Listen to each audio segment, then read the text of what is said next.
안녕하세요. 7월 3일 금요일 새벽 예배를 하나님께 올려드립니다. 기도하십니다. 예수님 감사합니다.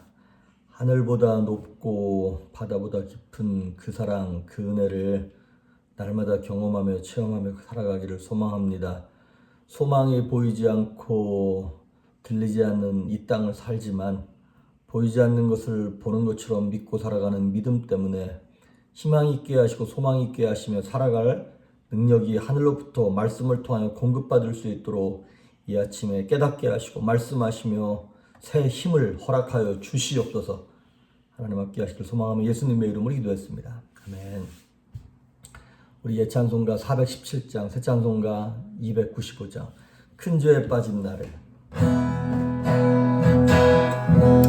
큰 죄에 빠진 나를 주의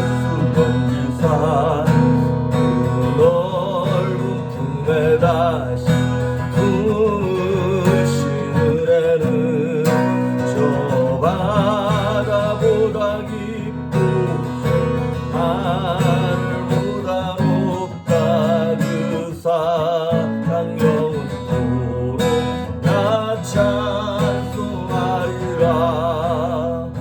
날로 날로도 귀하다. 아니 없이 넓은 우리 주의 사랑 날로도 귀하다. 옛날에 유대 땅에 주 예수 다닐 때 은혜 받으려 큰 물이 모였네. 병자를 타고 주셨으니 누가 죄인까지 그 은혜 받도다. 날로도 귀하다. 날로도 귀하다. 한이 없이 넓은 우리 주의 사랑 날로도 주 크신 사랑은 많은 백성 위하여 그 십자가의 고난 다 받으셨으니 그 속죄 받은 성도 소리 함께 높여 그 천지 울리도록 주 찬송하리라.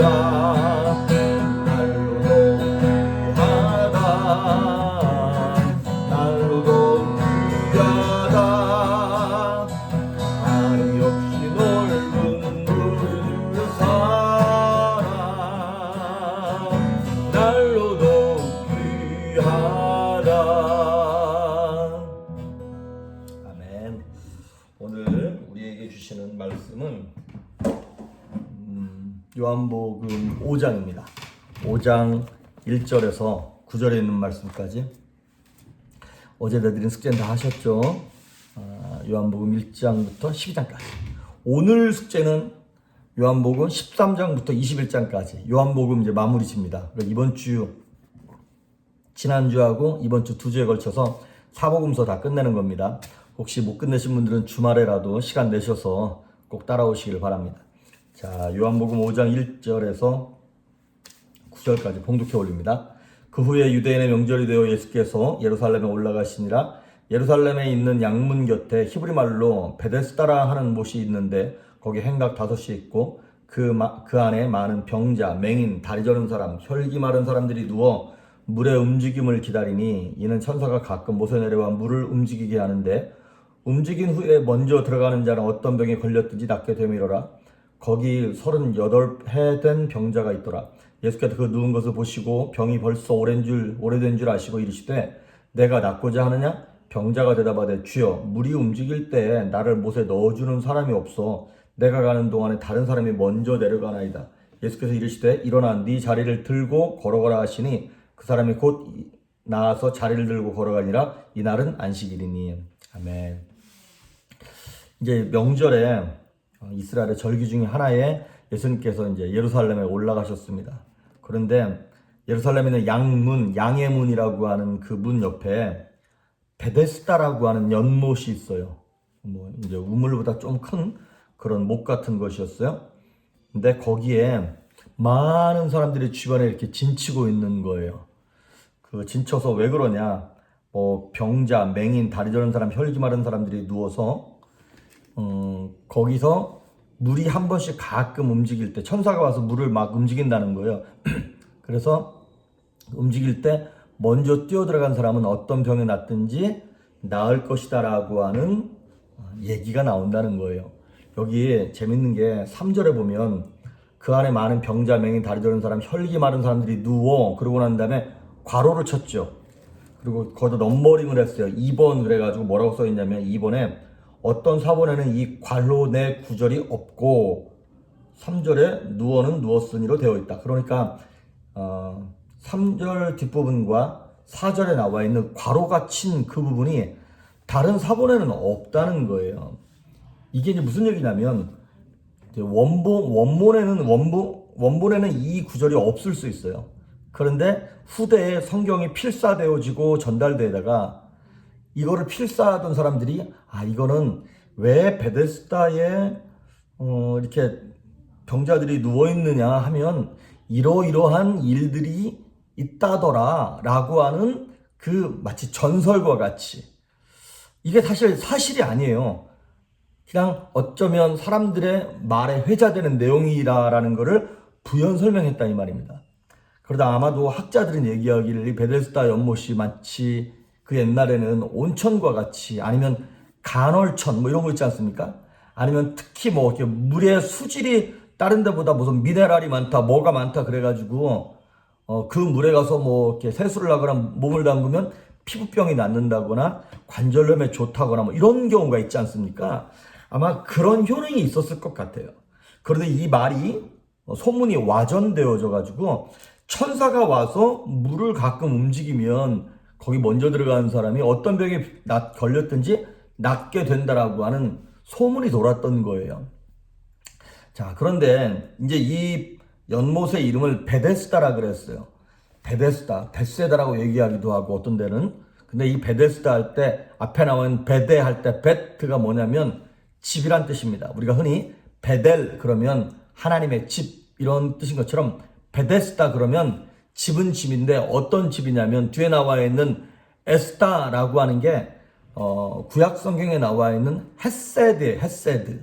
헤세드가 무슨 뜻이냐면 은혜, 자비 이런 뜻입니다. 그러니까 베데스다의 원뜻은 자비의 집, 은혜의 집 이런 의미가 있는 것이죠. 얼마나 사람들이 그렇겠죠? 거기 갔는데 막 병이 나았다, 치료받았다, 불치병이 나았다. 그럼 얼마나 그것이 뭐 하나님의 자비, 하나님의 은혜가 아닐 수 없겠습니까? 그런데 문제는 뭐냐면 누구든지 물이 동할 때 먼저 들어가는 사람이 병이 낫는다는 거예요. 이게 얼마나 모순입니까? 몸이 아파서 그 우물가에 그 연못가에 왔는데 다른 사람들보다 건강해야 내 병이 치료받을 수 있다는 거예요. 그러니까 이 베데스다가 말은 은혜의 집, 자비의 집이지만 실상 거기에 가보면 은혜가 없는 집이고 자비가 없는 집인 거예요. 주님이 안 계신 집인 거예요. 세상의 원리가 작동하는, 세상의 원리가 뭔데요? 적자생존, 약육강식. 그러니까 이게 은혜 없는 세상, 자비 없는 세상이 된 거예요.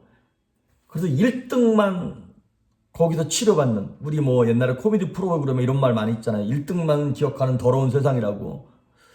사실 은혜라고 하는 것은 노력이나 대가 없이, 내 공로 없이 그냥 거저 주시는 걸로 인하여 내가 누리는 복인데, 아니 거기까지 가서 그 병자들이 그 어려운 데까지 가가지고 언제 물이 동할 줄도 모르고 기다리고 있는데 물이 막 동한단 말이죠. 그럼 뛰어들어가 가려고 그랬더니 누가 이 중풍병 환자나 뭐 소경이나 이런 사람들보다도 그냥 병색이 좀 덜한 사람, 뭐 무좀 있는 사람, 변비 있는 사람, 이런 사람들이 더 빨리 뛰어들어가지 않겠습니까? 정말 치료받아야 될 사람들은 더 아프고 비참하고 이런 사람들이 치료받아야 되는데, 세상은 이게 정말 말 그대로 은혜 없는 세상이에요. 약육강식과 적자생존의 원리가 움직이는 세상이에요. 그런데 교회 안에서도 그런 일들이 많이 비일비재하게 일어나더라고요. 교회 안에서조차 내가 1등이 되어야 하는 거예요. 내가 더 인정받아야 되고, 내가 더 대접받아야 되고, 내가 말한 의견이 통과되어야 하고. 그러니까 이게 교회에 오면 마음이 평안하고 좋아야 되는데 더 지쳐버리는 거예요. 왜? 교회에서조차 은혜의 원리가 작동하지 않으니까. 사실 물이 동할 때 제일 빨리 들어가는 사람들은 굳이 거기까지 와서 치료받지 않아도 될 사람들인 거거든요. 근데 그런 사람들은 살아남고 정말 치료받아야 될 연약한 사람들은 계속 비참하게 자리를 잡고 앉아있는, 마치 우리식으로 말하면 이게 구원받기 위해서 죄가 없어야 되잖아요. 의인이 되어야 하잖아요. 그런데 우리 인생이 전적으로 타락한 인생이라서 하나님께 순종할 힘조차 없는데, 율법은 뭐라 그러냐면 순종하라는 거예요.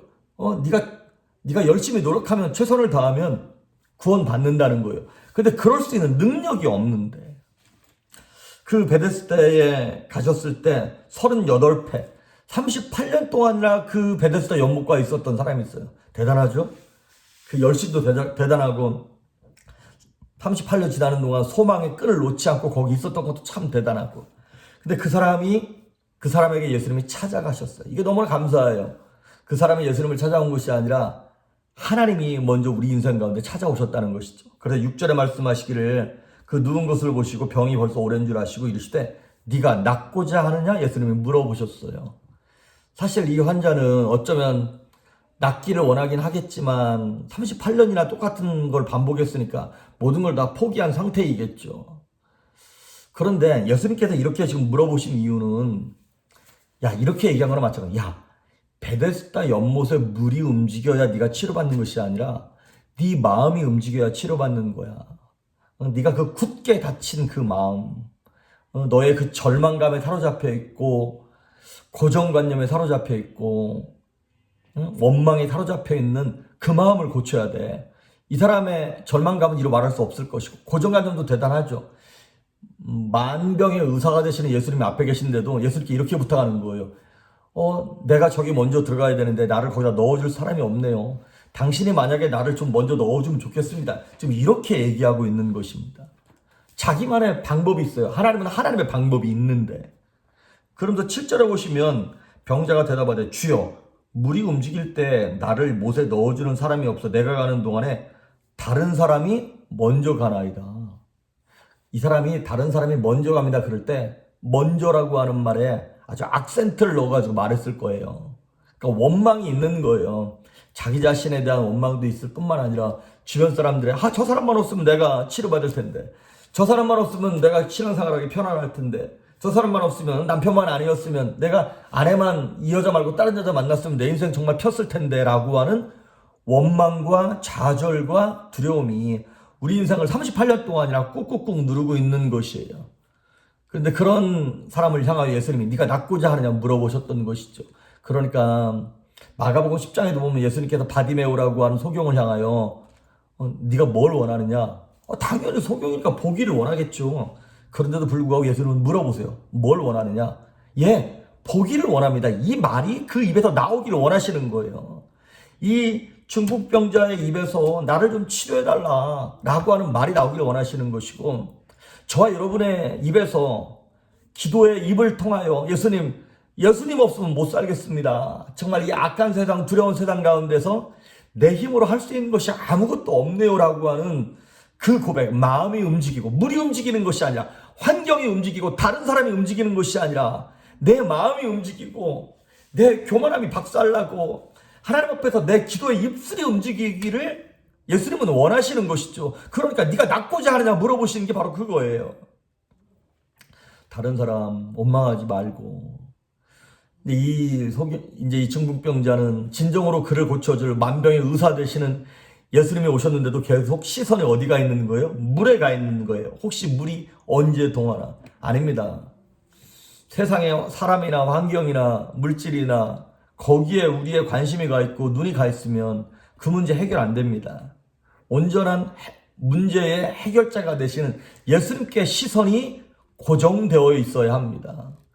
그러니까 율법을 초월하셔서 율법을 이기시고 율법을 완성하시는 분이 지금 앞에 와 계신데, 우리는 아직도 계속 율법을 붙잡고 행위에 매여서 자유하지 못하고, 내가 뭘 해야지 구원받나, 내가 어떤 행동을 해야, 뭘 해야 하나님께 칭찬받나, 내가 뭘 해야 하나님의 아들이라고 인정받을 수 있나라고 하는 방법을 생각한단 말이죠.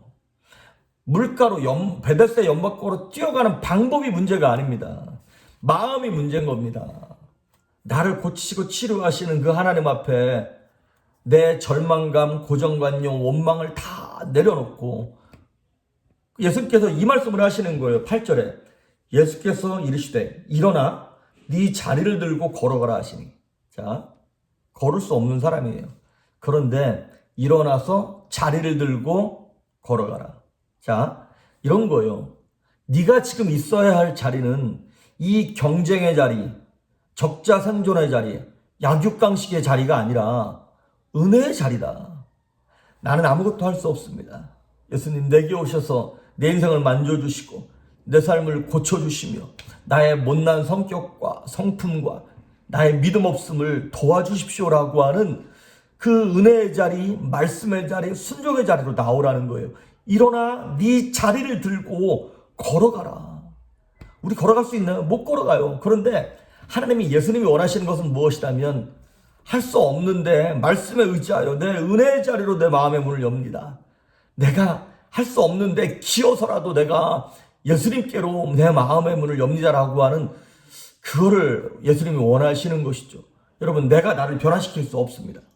잠시 잠깐 감정을 조절하고 내 행동을 조절할 수 있을런지는 모르겠지만, 근본적으로 우리는 우리의 성향을 바꿀 수는 없습니다. 그럼 어떻게 해야 되냐? 말씀이 들어야만 바꿀 수 있습니다. 그냥 하나님의 말씀이 살아있고 운동력 있다 그랬으니까 베드로처럼 고백해야 되는 거예요. 내가 밤새도록 그물을 던졌지만 잡은 것이 없습니다.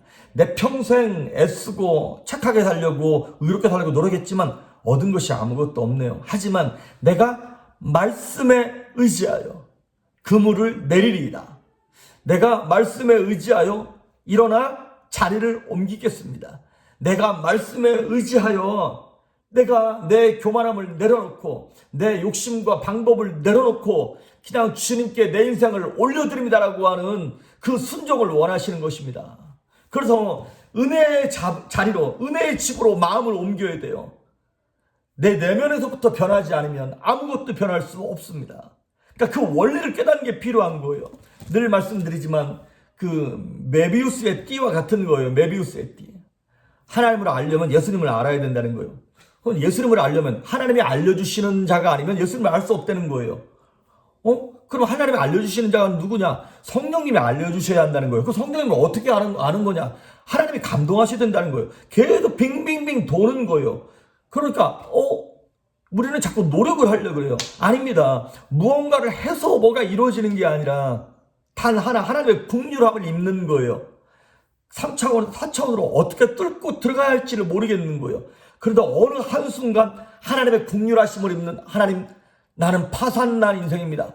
나는 부족한 인생입니다. 나는 죄인입니다. 나는 겁 많은 인생입니다. 지혜도 없고 용기도 없으며 정말 아무것도 없는 인생입니다. 하나님이 내게 도우셔서 뱀같이 지혜롭고 비둘기처럼 승진할 수 있는, 사자같이 담대하고 양과같이 온유하고 겸손할 수 있는 그 은혜와 그 사랑과 그 기적을 내게 주십시오라고 하는, 나를 내려놓는 그 은혜의 자리로 나를 옮기는 것. 그래서 여러분, 자전거 탈 때 이게 도대체 이론으로는 잘 모르겠어요. 근데 어떻게 하다가 그 원리를 한 번만 깨달으면 돼요. 원리만 알면 그 다음부터는 이게 굴러간다 이 말이죠. 그런 것처럼 하나님 앞에서 우리는 하나님의 은혜를 다 입은 자들입니다. 이미 말씀을 공급받았고 교회를 소개받았고 믿음의 사람들이 주변에 있습니다. 이미 하나님께서 허락하셨어요. 원리를 허락하신 거예요. 우리가 순종하기만 하면 되는 것입니다. 오늘도 여러분, 내 자리를 들고 일어나 걸어가라 하신 그 말씀을 향하여 내면에서부터 하나님의 은혜를 사모함으로 기적을 체험하는 하루가 될 수 있기를 주의 이름으로 축복합니다. 기도하십니다. 예수님 감사합니다. 생명 되시는 살아있고 운동력 있는 하나님의 말씀을 10년 가운데 담아도 내면에서부터 변화가 일어나 내가 은혜의 자리로 옮겨갈 수 있도록 은혜를 베풀어 주시옵소서. 감사드렸고 예수님의 이름으로 기도했습니다. 아멘.